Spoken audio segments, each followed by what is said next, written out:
Good evening, everybody. It's Providence Mayor Brett Smiley with another update today. In just a moment, Colonel Perez will give an update on the investigation, including video. That video was released just a little while ago. You can see Camille or Julie, and they can send that to you while we're reporting. Additionally, Camille and Julie are your contact to be on the press distribution list to be advised of future announcements. At this time, I'll introduce Providence Police Chief Colonel Oscar Perez. Thank you, Mayor. So as the Mayor stated, we're about to show you a video that we can have the LT officer play.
Thank you, Joe. So as the Mayor stated, if you don't have these videos, please let us know.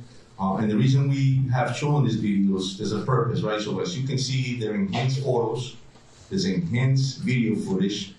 And so we're asking the public to ensure that they can see them. They can see here that you want to focus on the body movements, the way the person moved their arms, the body posture, the way they carry their weight. I think those are important movement patterns that may help you identify this individual, which is extremely important. Another thing that we're going to ask the public is if you have any type of camera system, including Teslas, in your property. And this video that you just saw behind me, it all comes from the residential block of Waterman Avenue, Power, Ives, and Hope Street. And it's those residential areas that we're asking the public to look, if you have any camera systems or any Teslas, like I mentioned, that you look at that footage and that you can reach out to us and please provide us anything that you have. And we're asking you to go back at least a week to do that. And the reason for that is because on Saturday night, the day of, we actually learned that this individual was in that neighborhood at around 10:30 in the morning. We also know in this profession that many criminals will case out an area weeks and days prior. And so it's important for us to ensure that we can have you look at that and help us. And the reason for that is because our officers, our agents, are looking at terabytes of data. And we're looking for a moment that is shorter than somebody taking a breath. It's incredible hard work to do that. And so we're asking the public to assist us with that. The other thing is the tip center. We have been receiving hundreds of tips. However, we're about close to 200 actionable tips that we're still conducting investigations on, which is incredible and is important. Again, keep in mind that this video footage is extremely important to us. And one more thing here that, as a reminder, please remember that the number that we need you to call is 401-272-3121, as well as the link that the FBI provided, which is fbi.gov, Brown University shootings. Thank you very much. Thank you, Colonel. Now we'll hear from FBI Special Agent in Charge, Ted Dux. Well, thank you, Mayor, and good evening. My name is Ted Dux. I'm the Special Agent in Charge of FBI Boston. On the heels of this tragedy, strength and resilience of the people of Providence is a powerful reminder of the bonds that unite us. The men and women of the FBI, along with the law enforcement team standing before you, carry the victims with us as we work around the clock to bring the individual responsible for their injuries and deaths to justice.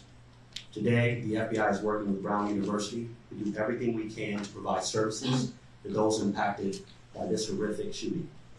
The FBI has almost 30 victim specialists, special agents, and analysts from all over the country who are here in Providence to support our survivors, the victims, and their loved ones. The FBI Victim Services Response Team is one of the many specialized FBI assets that have been deployed here to assist. The toll this type of tragedy takes on victims and their families is immeasurable, and we ask everyone to respect their privacy at this difficult time. Thank you. Thank you, Special Agent. Next, Attorney General Peter Nerona. Thank you, Mayor. I don't have a lot to add, other than that from my perspective, I think the investigation in a case like this, which is a challenging one, is going really well. On the third floor of this building, there are dozens of agents, detectives, led by Providence Police, prosecutors from my office, working to put together, and what you're seeing is just a portion of what they're working on right now. So they are literally, because I have seen at least part of it, the shift changes late at night. I think Rhode Islanders should take confidence in their work. They are veterans of what they do. They're smart, they're professional, and they're getting the resources from the mayor and the governor that they need, the state police as well, to get this job done. I'm confident that they'll be able to do that. Just need a little bit of patience, as hard as it is to say that in this really horrible context. Thank you. Thank you, General. Governor Dan McKee for an update now. Thanks, Mayor. And right off the top, we're just making sure that the state is supporting Providence and Brown University, and then working with the FBI as well as our state police and the Attorney General to continue to provide information to the people in the state of Rhode Island. My information is that recently, today, we met with all the university presidents in the state of Rhode Island. We know that we want to start a working group that will talk about enhancing safety issues. And you'll see shortly that we'll be doing the same thing in terms of mental health issues. I think that's important as I'm out and about. We're hearing a great deal of anxiety coming from families and students and the general public. And that's one of the reasons why our state police is supported with the Providence Schools with presence as school begins and school ends in support of the mayor and his efforts to support the schools. Thank you, Governor. We're also joined tonight by Brown University President Christina Paxson. Thank you, Mayor. I want to begin by thanking the many law enforcement agencies who continue to work around the clock on this case. It's very impressive. I also want to thank the mayor and the governor for their continued support. The primary point that I wanted to address before we get to questions is that Brown is deeply committed to the safety and security and well-being of our community. And I've been deeply saddened to see people questioning that. We understand that as time goes on, there is maybe a natural instinct to assign responsibility for a tragic event like this.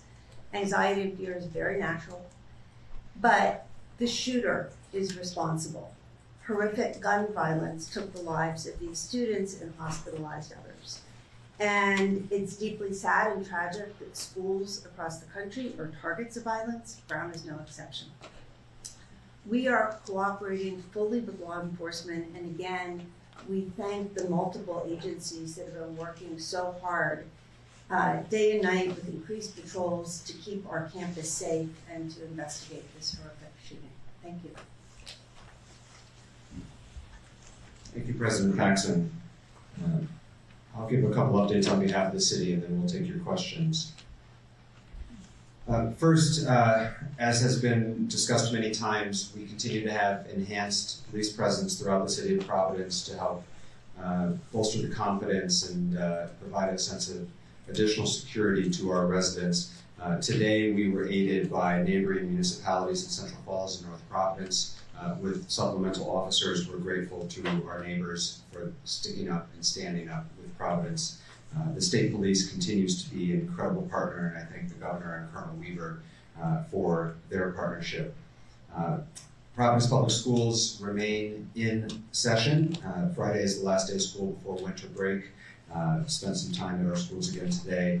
As has been the case in the past, the schools in the area of Brown are having regular police presence, and because of the assistance of the Rhode Island State Police, we've been able to provide additional police presence and coverage to other schools in Providence. We thank them for that. When I was at one of our elementary schools this morning, the faculty were having a brief meeting before kids started to arrive, and in discussion with some of the teachers, I asked how they were doing. One of the teachers said what I think a lot of us are feeling. She said, it's hard, but I'm putting on a good face for the kids. We need to be here for them. And I think that's how a lot of our residents feel right now, which is that we are taking very tentative steps forward, but we're doing it for one another. And so I do want to thank our educators at this time. They're being asked to go to school right now. Our principals are asked to be going to school right now for the sake of the families and the kids. And at that same school, there was a second grader literally skipping to the front door because he's a second grader, and he doesn't know everything that's going on in this scary world right now. And so the strength of the adults has allowed that little kid to skip to school this morning, and so I want to thank all of my fellow residents of Providence for putting on a strong face for the sake of others at this time. There were questions yesterday, and so I'll also just give a brief update on the health status of the survivors. If folks will recall, there had been 8 hospitalized. 1 has since been discharged. There have been 8 hospitalized. 1 has since been discharged. The 7 that remain in the hospital, 1 is in critical status, 5 in critical but stable status, although healthcare providers report that they are improving, and 1 in stable status. Those are the 7. 1 in critical, 5 in critical but stable, 1 in stable status, and 1 discharged since the last time we made comments about their safety and recovery from the podium. Now we'll open it up to questions.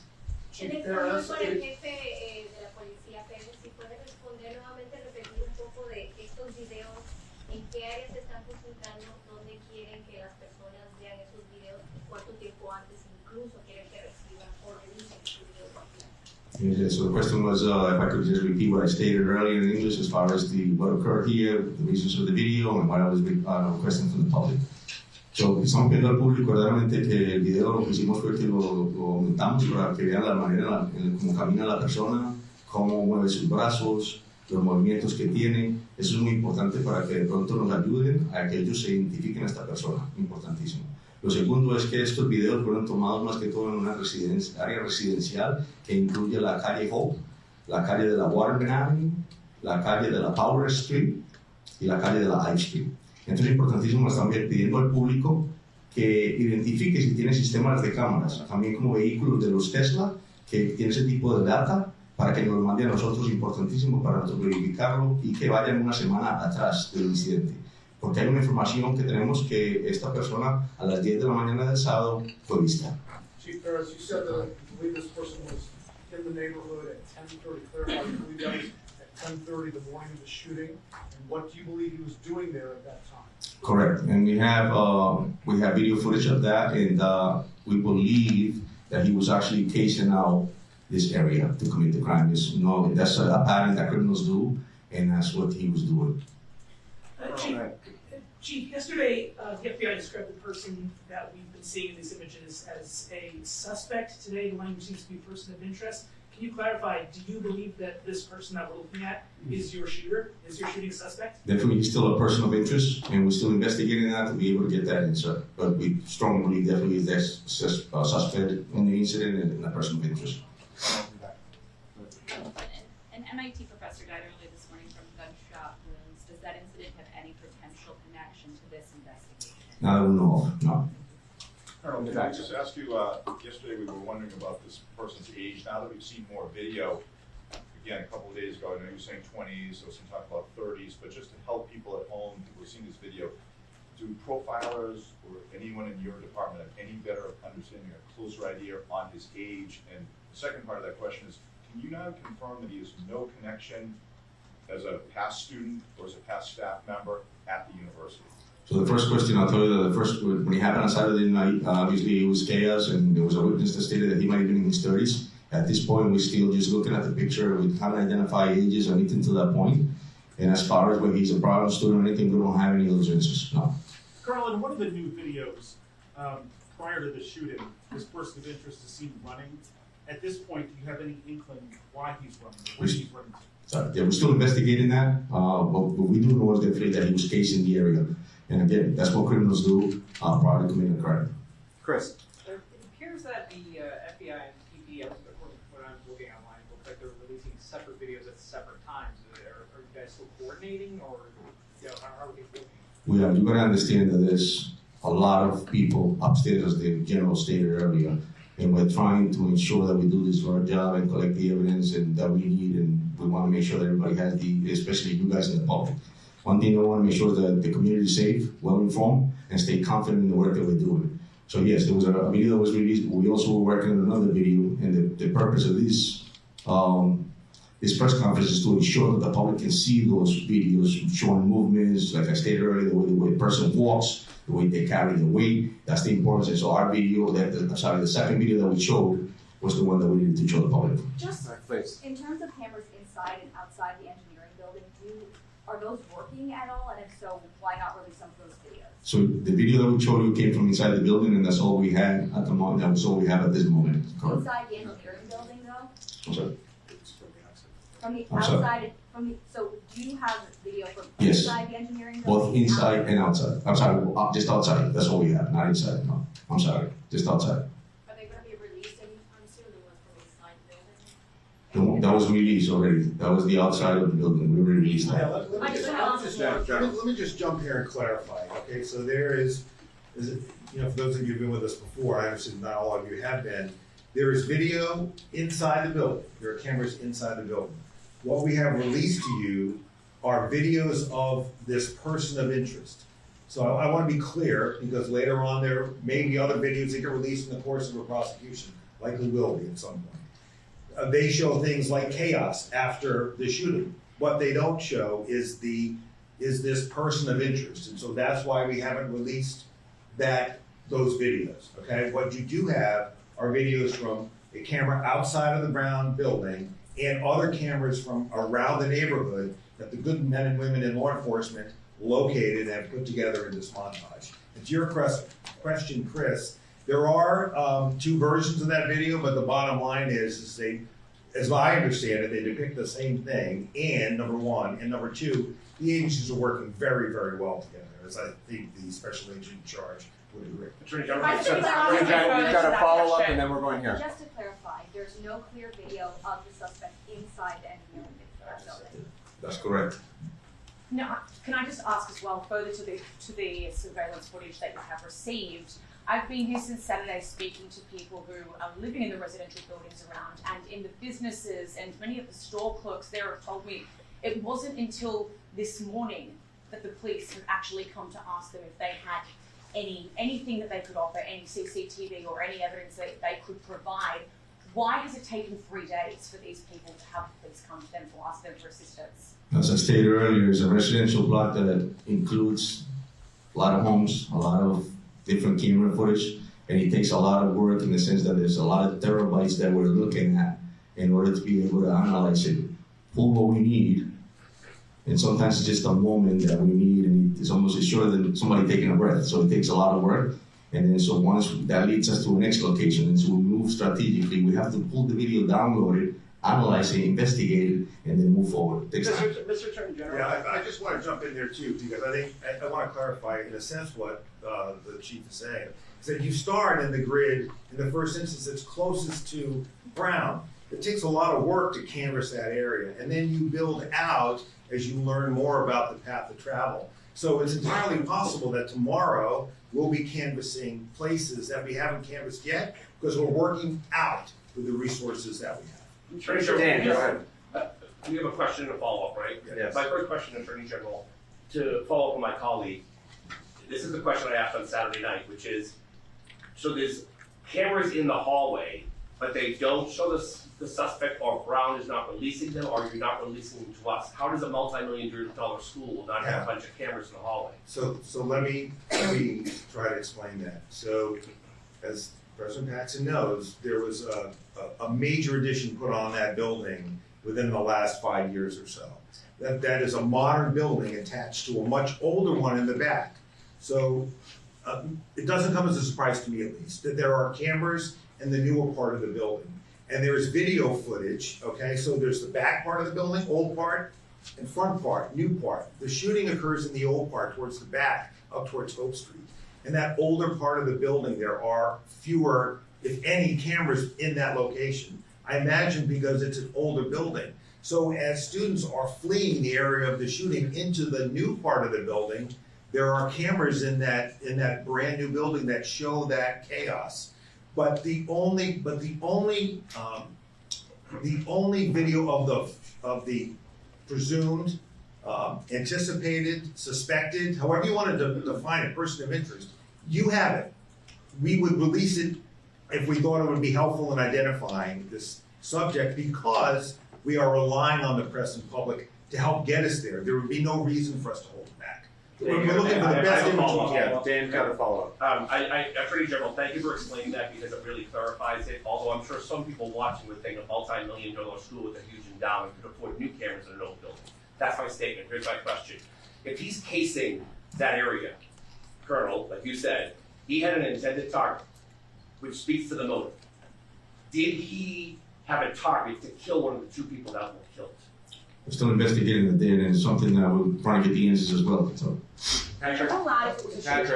Yeah. For President Paxson, have you reviewed any communications to Brown before the shooting that revealed any kind of threat of any kind to anyone at Brown? And then since the shooting, I believe some web pages for students or faculty have been taken down. Is that a response to any external threats to anyone in the community? We have been working very closely with law enforcement to provide them with all of the internal to Brown information that they need to do this investigation. It's their investigation, they're the professionals. So we're providing information, we're not in the job of reviewing it for them. I know nothing about web pages being taken down as part of this. It's the first I've heard of it. In the back, yeah. You want people to feel safe. Can you say this person of interest is no longer in Providence, no longer in Rhode Island? Are they out of the state? Do we have any sense at all? I can speak to the investigation, and if there's a follow-up for either the general or the colonel, I'm sure they'd be happy to answer it. But I'll restate what I've said several times now, which remains true as another day passes. Since the initial call came in at 4:05 p.m. on Saturday, we have not received, and this is now updated with another 24 hours have passed, a single credible specific threat to the area, to the city related to this event, and as far as I know, to the state. And I know that this is a question that many people are struggling with, and it's difficult conversations that I've had with many, many of my constituents, including a very anxious parent this morning. The best information we have is that there is no credible, actionable, specific threat that has occurred since Saturday. And in order to enhance and ensure the safety of our community, we have stepped up law enforcement efforts throughout the city in a precautionary measure, in an abundance of caution, to try to give comfort and confidence to people who have to take the steps forward in their daily lives, who have to take their kids to school, who have to get to work.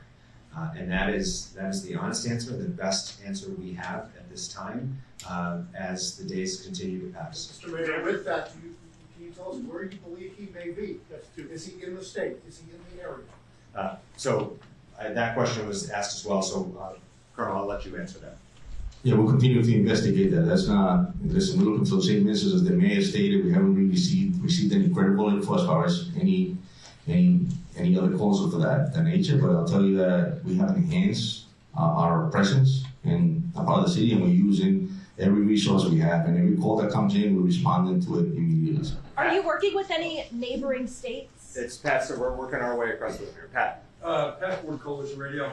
In a case involving a hit-and-run accident in the vicinity of Brown University that was litigated by the Office of Attorney General in 2023, Brown University Police Detective John Remke stated that the university maintains several thousand video surveillance cameras and license plate readers on Brown University campus and surrounding campus.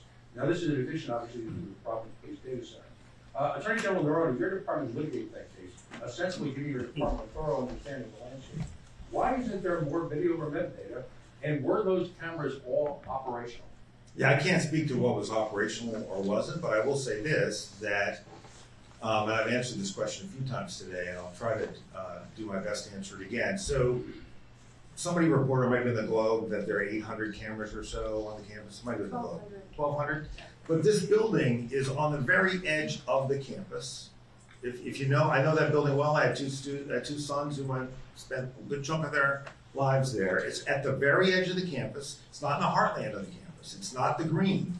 And there are several greens. It's not any of the 3 greens, as I remember them. So it's right on the edge of the campus, and where the shooting took place is at the very edge of that building on the edge of the campus. And so, as those of you who know Providence know, you are very quickly into a residential neighborhood, which is why the video footage you're seeing of this defendant's,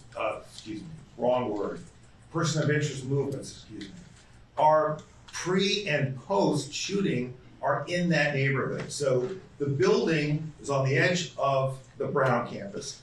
Where the shooting took place is at the edge of that building, and then you're very quickly into a residential neighborhood. There is no footage. I'll try to say it again. There is no footage that depicts this individual that would be useful in identifying him that we have not released to you. And I think you can tell from, frankly, the not very helpful quality of the initial footage that our standard is pretty low. If we thought it was at all helpful, we would have and will release it. John. Follow-up question, real quick follow-up. Colonel, does Brown University or the federal government employ Stingray or any other mass surveillance equipment in and around the Brown University campus? And again, remember that the Brown University detective said that these applied and said these cameras extend in the neighborhood. So the other question is, does mass surveillance by Brown University end at campus borders, or is there anything in the Third Street community downtown area or anywhere else in the You asked me this question last night, Pat, and I don't have any knowledge of those systems. Respectfully, Mayor, I'm not asking you, I'm asking the Attorney General or the FBI. Okay. Yeah, there's no mass surveillance. Well, first of all, I'm not sure what mass surveillance means, Pat, but by any standard, I wouldn't describe it as mass surveillance by Brown University. There are cameras that they have in place in an effort to protect their students. And unfortunately here, given location, given age of building, we just don't have additional video footage. Trust me, I wish we did, but we don't. And so we're doing everything we can to find additional footage from the neighborhoods, reinvent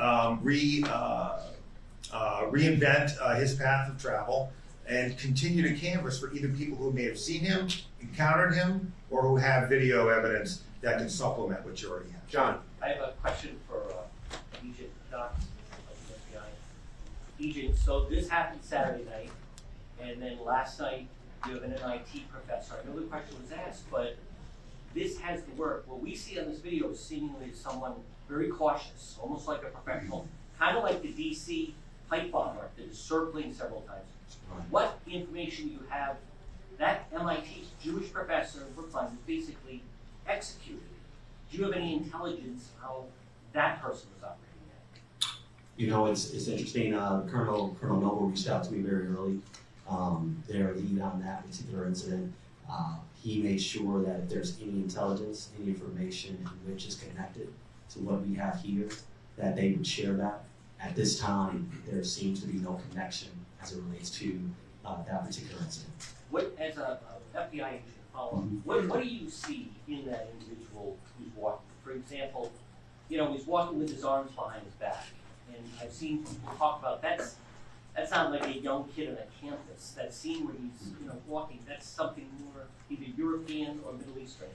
What do you see so far in this video that we see of this suspect or person of interest? You know, I think the colonel articulated in a sense what they see. I say from an FBI perspective, we have individuals that can hypothesize on that, our behavioral analysis unit, and those type of individuals.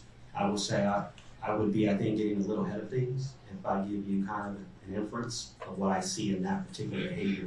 It can mean a lot of things, to be truly transparent with you, and to get into the mind of an individual that would commit such a heinous act. That's a place in which I don't want to go right now. I'm not sure what was going on in that particular individual's head at that But time. you would agree, this individual seems very powerful. Brian at the back. President Paxson, clearly, as you stated, the shooter is to blame, but you're hearing a lot of questions about the lack of cameras. You mentioned you've heard some of the criticism. What is your response to parents as well who said they pay a lot of money for their kids to go to Brown? They're questioning the cameras, why the sirens didn't go off. Do you believe that Brown had the precautions and safety measures in place before the shooting that were appropriate and necessary? I do. And in fact, I'm glad you mentioned the sirens because I think there's been some misinformation about that. We have two security systems that we can activate in time of an emergency. One is a system that sends out text messages, phone calls, emails, and it was activated within minutes of the incident. Those messages went out to 20,000 individuals, so all alerts. We also have a system of sirens. There are 3 sirens placed across campus. Those get activated when there is a broad-scale emergency and we want people to rush into buildings. In the case of an active shooter, activating that system could have caused people to rush into Barris and Holly. So that's not a system that we would ever use in the case of an active shooter. So, Just to follow up, it does say on the website when it was launched that it is for an active shooter. So it depends on the circumstances and where the active shooter would be, but you don't want to ever get people rushing into buildings that might be the site of an active shooting. That's my understanding. Go ahead, sir. Do you have any evidence that suggests that the victim, Ella Cook, may have been targeted? No, not at this point. Yeah, agreed. Question over here. You mentioned you have over 200 tips. Miss, we're working our way across, I'm sorry. Go ahead, Tom. Attorney General Moreno, what are the characteristics of the guy in the first video that makes you believe that he's also the same guy in the video that was released yesterday, and then a follow-up for President Paxson? Yeah, look, I think that that is an analysis that has been done by the agents and the detectives. A lot of factors are going into that. A lot of it is being able to, and as I just saw upstairs, a really terrific job of tracing movements. And when you put movements and times together, it's easy easier perhaps is the best word, to identify them as the same person. Now, look, there are no absolutes in any investigation, and I'm not about to make absolute statements in this one either. But that's the general reasoning for why we concluded that. Okay, just a follow-up on President Paxson. Right now, school break is pretty much underway for a lot of the university students. Have you met with your police department and board trustees on how you're going to secure the university going into the second semester? Are you making any changes to the way you guys operate?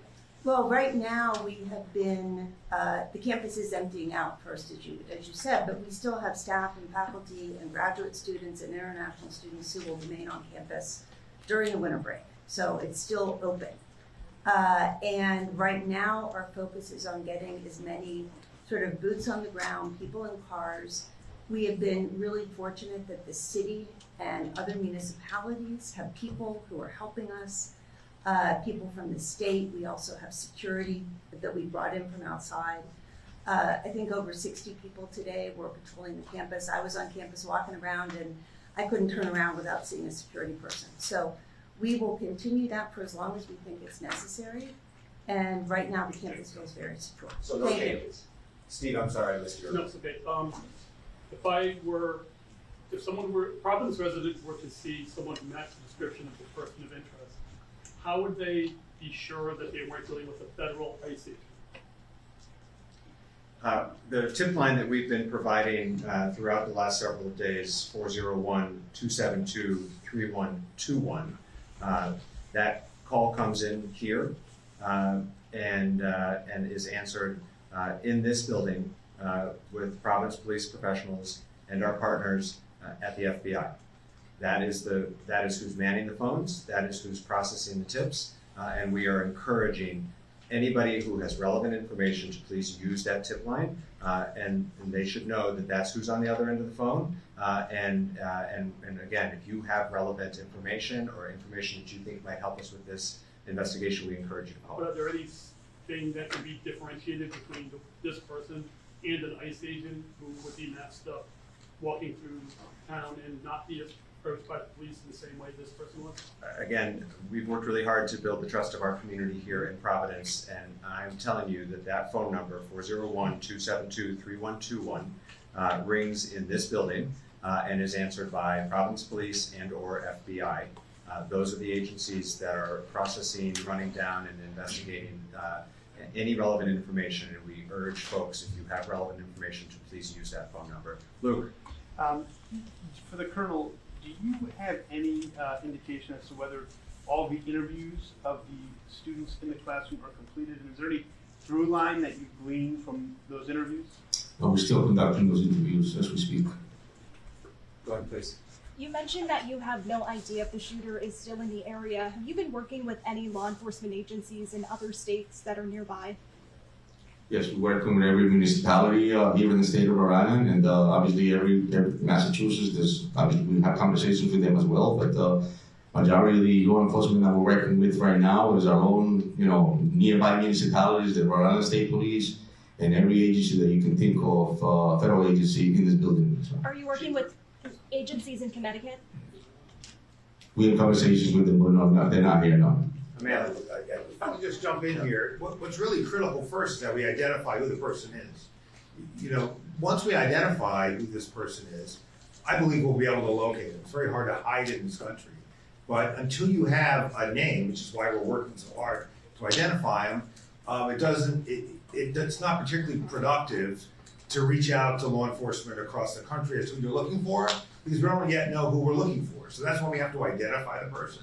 Once we've identified him, we'll know more information about where he's from and who his friends are and where he might go.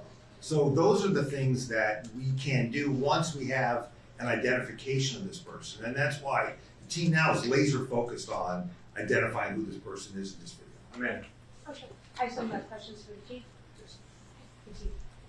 Just following up on another question that was just asked, I'm glad to hear that some of the students are beginning to recover.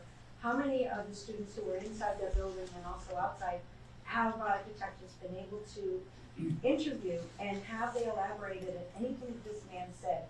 Like when he yelled something in the classroom before opening fire, did he appear to be wearing a bulletproof vest, and that's why he appeared bulletproof? It's a good amount of interviews that have been conducted. We have re-interviewed several people. And so I just want to tell you, as part of the investigation right now, we'll continue to investigate, we'll continue to speak with them, and like the general stated, listen, we're just trying to build the case here and make sure that we can move forward and continue the progress as we're doing.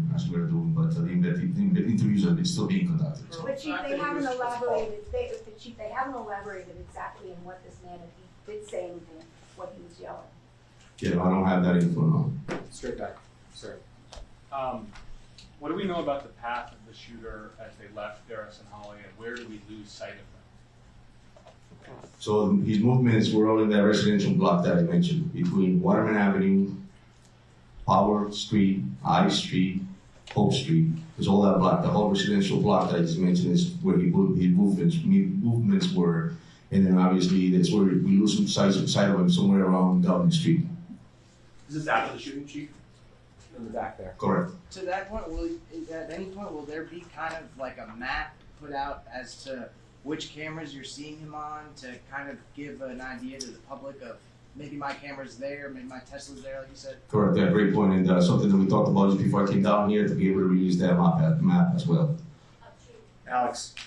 For the Colonel, do investigators know how many shots have been fired yet? Can you tell us that? So now forensics unit, and obviously with the FBI as well, they're all there, and there was several rounds that were fired inside the building. And just another follow, the image today of the person of interest, they have a satchel. Is it known if there were additional weapons in there or magazines of some kind? No, that's all we know, that it was just that one weapon that I mentioned the other day. Go ahead. Yeah, this might be a question either for Cousin Paxson or the Colonel here. I wanted to follow up on the scrubbed internet pages that were mentioned. There's a lot of misinformation out there. There's been a lot of speculation about what those scrub pages might mean. Can you help fact check, give us some information today about what this scrubs individuals, about one very particular individual, does that have any connection to do with the shooting? As I said before, I have no knowledge of any scrubbed pages. You can follow up with our communications office if you want to get more information maybe tomorrow, but this is the first I've heard of it. So I did, and then they directed me to Colonel Perez. Do you know anything about? I do not know. Hi, una pregunta para el coronel. ¿Qué es lo que ustedes ven en la descripción, en el lenguaje corporal de esta persona que los hace pensar que es una persona de interés? He hablado con personas de la comunidad que tienen cierta desconfianza porque ya liberaron a una persona que también era de interés. ¿Qué hace a esta persona la que pues podría ser? Yes, the question is, what makes this person one of the suspects that we have that is a priority, and since we have released somebody already in the past, what makes this person the subject? So, la respuesta verdaderamente es que tenemos muchas indicaciones que este individuo es el que cometió esta tragedia. Entonces, estos videos que mostramos es por esa razón. La investigación nos está llevando a ese progreso al determinar que esta es la persona, por demasiada cosa que vamos a seguir investigando. So the answer is pretty much that there's a lot of leads that we have here that identifies this individual as the person who committed this tragedy. And we have enough to be able to move forward in progress, and we're very confident that that is the individual that committed the Do I have one follow-up here? Oh, you go ahead, please. Yeah. I'm sorry. ¿Por qué no llamarlo sospechoso entonces? ¿Y qué le dice a la comunidad que está angustiada? So why don't we call him a suspect, and what we tell the community that's nervous? So la respuesta es, verdaderamente, estamos llamando a una persona de interés, ¿verdad? Porque necesitamos crear un caso para poder llevarlo a la justicia y presentarlo al fiscal. Y es decimos a la comunidad que realmente estamos en un trabajo y esta es una prioridad en este momento y una responsabilidad de que pongamos un caso completo para poder llevarlo a la justicia. I just casing in here with your permission. I want to come back to your question about that name, and I know the name that you're asking about because a member of the media asked me about it. I am familiar with it. I wasn't familiar with it when the media member asked me about it. I think it was either CBS or NBC. I asked my team about it, and I think this is an area where caution is really necessary. There are lots of reasons why a page might be taken down, particularly if there's chatter out there about, to your question, Amanda, about words that were spoken. It's easy to jump from someone saying words that were spoken to what those words are, to a particular name that reflects a motive targeting a particular person. That's a really dangerous road to go down. Really dangerous. If that name meant anything to this investigation, we would be out looking for that person. We will let you know we were looking for that person. You know, again, I think it's just a really dangerous road to go down. I know that in today's age, there are lots of things that people read into things. It's just a dangerous thing to do. And I would leave it to us to identify persons of interest and let us run them down. What the public can do for us today is help us figure out who this guy is. And we hope to have more information out that will help you do that, help us do that. You have a follow-up here. Hi, Jerry. Just Yeah. very, very quickly.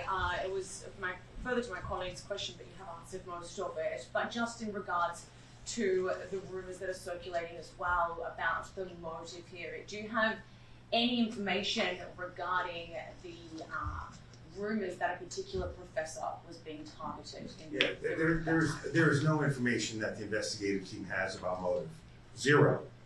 There's nothing about, even if taking at face value what one or two witnesses may have said about what something was said, okay, and there are many witnesses that say nothing was said, there's nothing about what we know was perhaps said that indicates any kind of motive that is related at all to ethnicity or political outlook or culture. There's nothing at all that we know right now about that.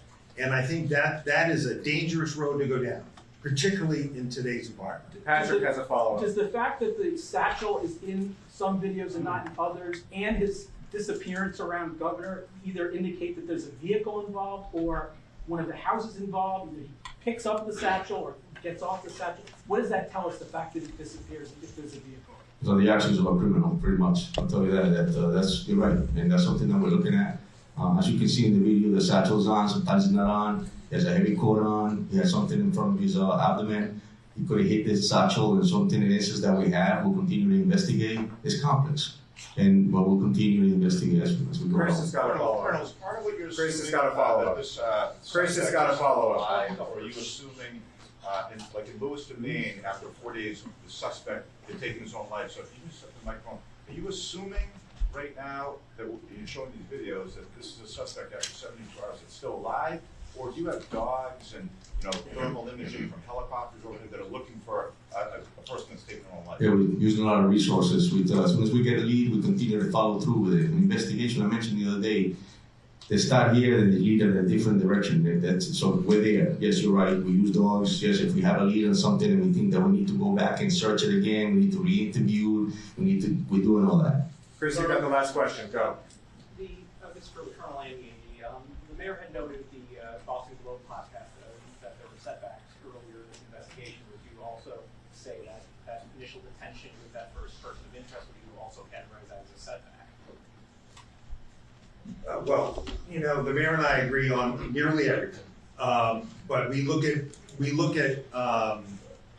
at this case maybe from different backgrounds and experiences, perhaps. Certainly, the mayor has had many great experiences that I've never had, leading the city, for example.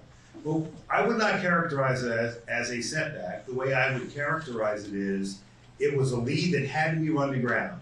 And the person, as that lead was run to ground, there was an initial period where that lead looked very promising. But there was still physical evidence that had to be analyzed. And once it was analyzed, it was clear that that person was not a person involved here.